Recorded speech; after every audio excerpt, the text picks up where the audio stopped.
يا أيها الذين آمنوا اتقوا الله ولا تموتن إلا وأنتم مسلمون. Assalamu alaikum, alhamdulillah, nous continuons dans notre série à la recherche des qualités, des caractéristiques des muttaqoun, ces gens de la taqwa, ces gens qui ont la pleine conscience d'Allah subhanahu wa ta'ala, en espérant pouvoir cheminer vers Allah comme eux, en espérant pouvoir devenir comme eux, en espérant inclure dans nos cœurs la même pleine conscience d'Allah que eux ont, Inch'Allah ta'ala. Et la caractéristique que nous allons étudier aujourd'hui, Inch'Allah ta'ala, eh bien, est encore dans Surat Al-Baqarah, toujours dans ce premier passage avec lequel Allah ouvre le Coran. Et Allah subhanahu wa ta'ala nous dit dans ce passage الذين يؤمنون بالغيب ويقيمون الصلاة ومما رزقناهم ينفقون. Allah subhanahu wa ta'ala ici cite en particulier dans les attributs, la manière d'être des gens de la taqwa, ويقيمون الصلاة. Allah nous parle de la relation entre les gens de la taqwa et la prière, as-salat. Et il nous dit que ces gens, qu'est-ce qu'ils font? Yuqimun as-salat. Et il y a plein de traductions différentes pour ce terme aqam as-salat. La traduction que moi je préfère, qui est une traduction linguistique, eh bien, elle vient de la compréhension de déjà qu'est-ce que as-salat et qu'est-ce que al-iqama. Si on veut comprendre ce que c'est que as-salat, il faut revenir à la racine de ce mot. Et les savants nous disent as-salat, eh bien, vient de as-sila. As-sila signifie le lien. Donc as-salat, si on oublie la prière telle que nous la connaissons, eh bien, c'est la création d'un lien. Mais ce lien, en vérité, lorsqu'on lit le Coran, eh bien, on comprend que ce n'est pas nous qui avons créé ce lien avec Allah subhanahu wa ta'ala. C'est Allah qui crée ce lien avec nous. Quelle en est la preuve? Allah nous dit dans le Coran هو الذي يصلي عليكم وملائكته ليخرجكم من الظلمات إلى النور وكان بالمؤمنين رحيما. Allah nous dit هو الذي يصلي عليكم وملائكته ليخرجكم من الظلمات إلى النور. Habituellement, quand on utilise le verbe salla yusalli, ça signifie prier. Et si on traduisait littéralement, bêtement, ce verset, on dirait Allah est celui qui prie sur vous ainsi que ses anges pour vous sortir de l'obscurité vers la lumière. Mais cette traduction n'a aucun sens. Parce que Allah, dans sa grandeur, dans sa majesté, ne prie sur personne. Allah est notre créateur. C'est nous qui prions à lui et pas lui qui va prier sur nous. Les anges ne prient pas sur nous. Donc il y a un problème de sujet-verbe complément dans cette phrase, si on utilise cette traduction. La véritable traduction, ou une des traductions, eh bien, serait de dire Allah est celui qui crée un lien avec vous. Huwa alladhi yusalli alaykum. Il est celui qui fait descendre sur vous ce lien. Il est celui qui crée cette connexion verticale entre lui et vous. Une connexion descendante. C'est pour ça qu'il dit alaykum. Donc Allah fait descendre cette connexion, fait descendre ce lien entre vous et lui, entre vous et les anges. Et pourquoi est-ce qu'il fait ça? Pour vous sortir de l'obscurité vers la lumière. Et Allah utilise ici un verbe qui est au présent. Huwa alladhi yusalli alaykum. Et le présent en islam, ou en arabe, désolé, eh bien, traduit parfois le passé, le présent et le futur. Parce que c'est quelque chose qui est continu. Donc ça veut dire que Allah, le jour où il a créé l'être humain, le jour où il a créé chacun d'entre nous et qu'il a insufflé notre âme à l'intérieur de nos corps, eh bien cette âme qui est le souffle divin, eh bien est déjà un lien qu'Allah est en train de créer entre nous et lui. Parce que c'est à travers cette âme que nous allons nous connecter à Allah subhanahu wa ta'ala. Et ensuite, Allah va maintenir ce lien. Il va continuellement créer ce lien avec nous. Jamais Allah ne nous lâche. Jamais Allah ne coupe le cordon avec lui, subhanahu wa ta'ala. Il crée ce lien avec nous. Yusalli alaykum. Mais ensuite, que veut dire iqamatus salat? Pareil, si on oublie 30 secondes, les traductions ont dit accomplir la prière, édifier la prière ou prier. Qu'est-ce que veut dire aqama yuqimu? Aqama yuqimu signifie mettre quelque chose debout. Maintenir quelque chose debout, droit, vertical. Et vous avez cette traduction littérale dans Surat Al-Kahf, lorsque Allah nous raconte cette histoire entre Sayyidina Moussa et Al-Khidr, et qu'ils arrivent au 3e épisode de cette histoire, lorsqu'ils arrivent à un endroit où ils voient un mur qui est sur le point de s'effondrer. Et qu'est-ce que nous dit l'histoire? Il dit « Yuridu an yanqadda fa'aqamah » Sayyidina Moussa a vu ce mur qui était sur le point de s'effondrer, et qu'est-ce qu'il a fait? Il l'a maintenu droit. Il l'a repositionné, il l'a raffermi, il l'a édifié, il l'a reconstruit, il l'a rénové.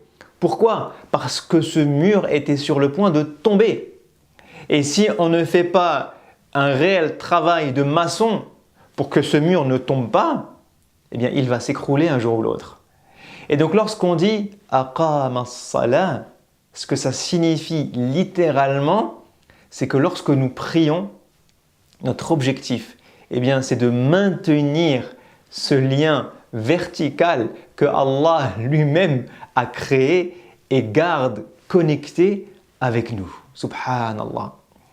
Donc, iqamatus salah, c'est prendre conscience du fait que Allah m'a créé, que Allah, au moment de ma création, il m'a insufflé mon âme, qui est un premier lien fort avec lui parce que c'est son souffle.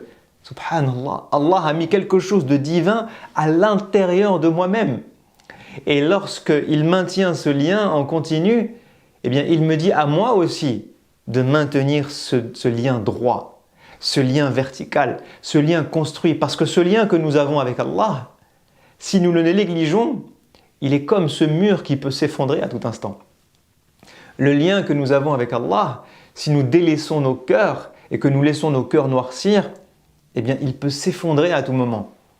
Il peut prendre un angle à tout moment. Il peut dévier à tout moment. Il peut tomber totalement à tout moment. Et donc, le travail de maçon que nous avons à faire, eh bien, c'est de renforcer les bases de ce lien.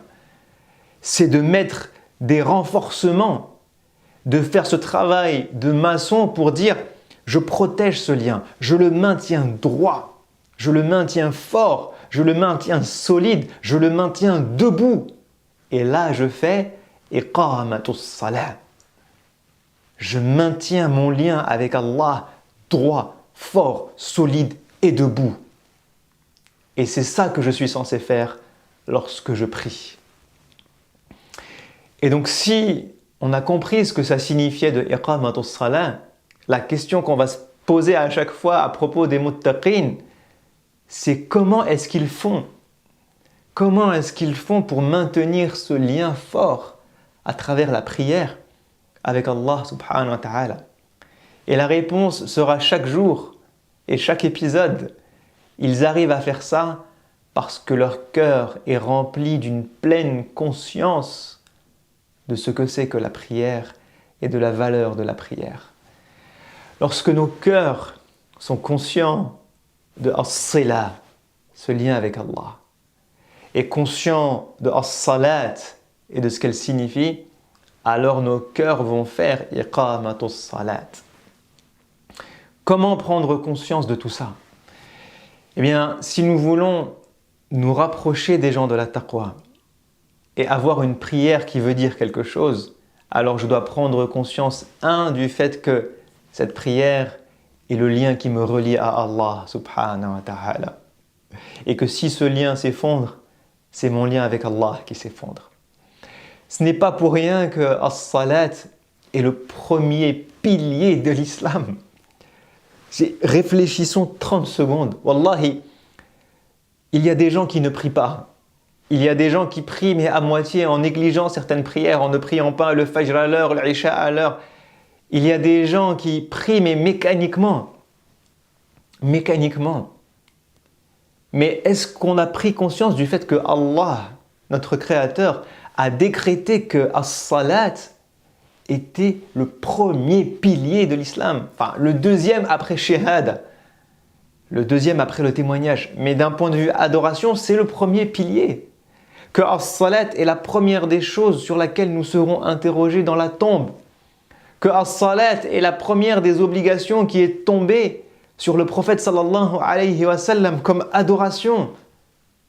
Que as-salat, lorsqu'elle est valide et bonne et correcte, elle valide naturellement tout le reste de nos œuvres et toute notre vie.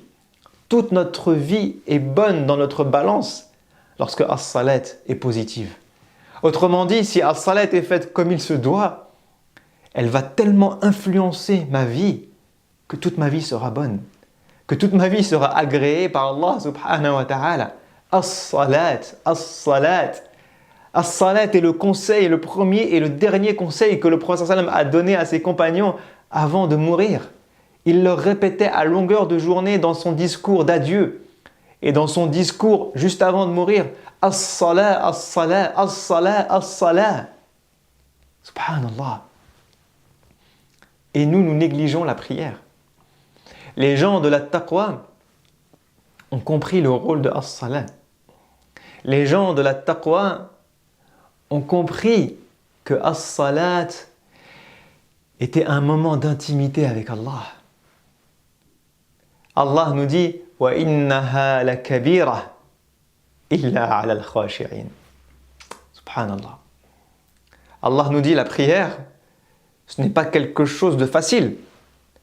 Effectivement, se lever 5 fois par jour, à différentes heures de la journée, se déconnecter de la dunya, se déconnecter de mon travail, se déconnecter de mes enfants, se déconnecter de mes préoccupations, me mettre debout droit devant Allah, connecter mon cœur à Allah, accomplir cette prière comme il se doit, ce n'est pas quelque chose de facile. Ce n'est pas quelque chose de naturel pour l'être humain. Comment la rendre facile et naturelle? Illa 'ala al-khashi'in. En ayant des cœurs éveillés, connectés avec Allah subhanahu wa ta'ala. En comprenant que c'est un moment d'intimité où lorsque je me mets en état d'humilité, en état de concentration, en état d'éveil spirituel, as-salat est un moment où je reçois la bénédiction d'Allah. Je renforce mon lien vertical avec Allah. Je me connecte à la parole d'Allah parce que je la récite. Je me connecte à l'évocation d'Allah parce que je dis Alhamdulillah, je dis Subhanallah, je dis Allahu Akbar. Je dis Allahumma salli wa sallim wa barik ala Muhammad sallallahu alayhi wa sallam. Je me connecte à chacune de ces paroles. J'aide mon cœur à se connecter à travers chacune des positions que je vais accomplir et qui aide mon cœur à se mettre en état de concentration et d'humilité vis-à-vis de son Créateur subhanahu wa ta'ala. Les gens de la taqwa ont pleine conscience du bien-être et des bienfaits qu'ils peuvent collecter lorsqu'ils font iqamatus salat, lorsqu'ils maintiennent ce lien fort avec Allah subhanahu wa ta'ala. Les gens de la taqwa ont pleine conscience du fait que la salat, iqamatus salat, est quelque chose de transformateur. Allah subhanahu wa ta'ala nous dit Inna as-salata tanha 'anil fahsha'i wal munkar wa la dhikrullahi akbar Wallahu ya'lamu ma tasna'un. Les gens de la taqwa ont pleine conscience du pouvoir que as-salat peut avoir sur eux.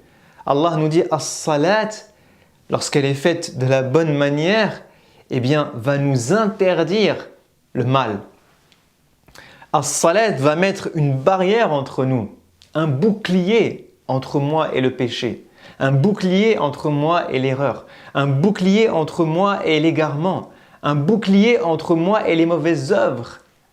As-salat, quelqu'un qui vient de sortir de sa prière, il n'est pas comme juste avant sa prière. Quelqu'un qui a fait sa prière et qui l'a faite de la bonne manière, c'est-à-dire en maintenant, en faisant durant sa prière un travail de construction, de lien avec Allah, un travail de maintien, de maçonnerie, de renforcement de ce lien vertical qui existe déjà et qu'Allah a créé avec moi. Si à chacune de mes prières, je redouble d'efforts spirituellement pour maintenir et renforcer ce lien, eh bien, quand je sors de la prière, je suis plus fort spirituellement. Et donc, si Ash-Shaytan vient me voir juste après la prière, en théorie, j'ai un bouclier que je viens de créer. Si mon nefs est en train de me faire du wis-wes pour me dire fais ci ou fais ça après la prière, normalement, j'ai un bouclier qui va me protéger. Si mon cœur n'était pas bien, qu'il était perturbé, dans la déprime, dans le doute, dans l'envie, dans l'émotion, juste avant la prière, normalement il sort de la prière en étant apaisé. Parce que Allah nous dit « Alladhina amanu wa tatma'innu qulubuhum bi dhikrillah, ala bi dhikrillahi tatma'innul qulub » Allah nous dit que c'est avec l'évocation d'Allah que nos cœurs s'apaisent. Mais la prière n'est qu'évocation. La prière est 100% évocation du début à la fin. La prière est un rappel du début à la fin. Allah dit à Sayyidina Moussa « Innani ana Allahu la ilaha illa ana fa'budni wa aqimis salata li dhikri » Il dit à Sayyidina Moussa « Je suis Allah, nulle autre divinité que moi. Alors voue-moi ton adoration et construis ce lien que j'ai avec toi à travers la prière pour m'évoquer, pour te rappeler de moi, pour citer mon nom. Subhanallah. Donc la prière est un dhikr du début à la fin. Et donc la prière est censée apaiser le cœur. Subhanallah. Subhanallah. Donc, pour conclure, si nous voulons cheminer vers la taqwa, eh bien, un passage obligé est de renforcer notre lien avec Allah durant nos prières. Un passage obligé est d'améliorer la qualité de nos prières. Et pour améliorer la qualité de la prière, pour faire partie des muttaqin, pour faire partie des gens qui font iqamatus salat, nous devons insérer dans notre cœur la pleine conscience de qu'est-ce que c'est que la prière, de la valeur de la prière, la valeur qu'Allah lui a donnée, la valeur que son messager sallallahu alayhi wa sallam lui a donnée, l'importance qu'elle a dans nos vies, son rôle transformateur dans nos vies, le fait que c'est un rendez-vous quotidien 5 fois par jour avec le Créateur des cieux et de la terre, le fait que c'est un apaisement pour mon cœur, le fait qu'elle m'éclaire lorsque je sors de ma prière, le fait que c'est un bouclier contre les erreurs, les péchés, contre Ash-Shaytan. Si je prends conscience de tout ça, alors je ferai comme le prophète sallallahu alayhi wa sallam lorsqu'il disait à Bilal « Arihna biha ya Bilal » Ya Bilal, fais l'appel à la prière parce que ce sera un réconfort pour chacun d'entre nous. Réconforte-nous, apaise-nous, donne-nous de l'épanouissement en lançant l'appel à la prière, ya Bilal. Combien d'entre nous vont prier 5 fois par jour en étant dans l'attente de ce moment qui dure 5-10 minutes, subhanallah, mais dans l'impatience de retrouver ce moment parce que c'est un moment qui me fait tellement de bien, qui est tellement utile à ma vie, à ma spiritualité, à ma foi, que je n'attends que lui, 5 fois par jour. Faisons iqamatus salah pour faire partie des gens de la taqwa et cheminer vers la taqwa, insha'Allah ta'ala. Je vous dis à la prochaine. Assalamu alaikum wa rahmatullahi wa barakatuhu. ذلك الكتاب لا ريب فيه هدى للمتقين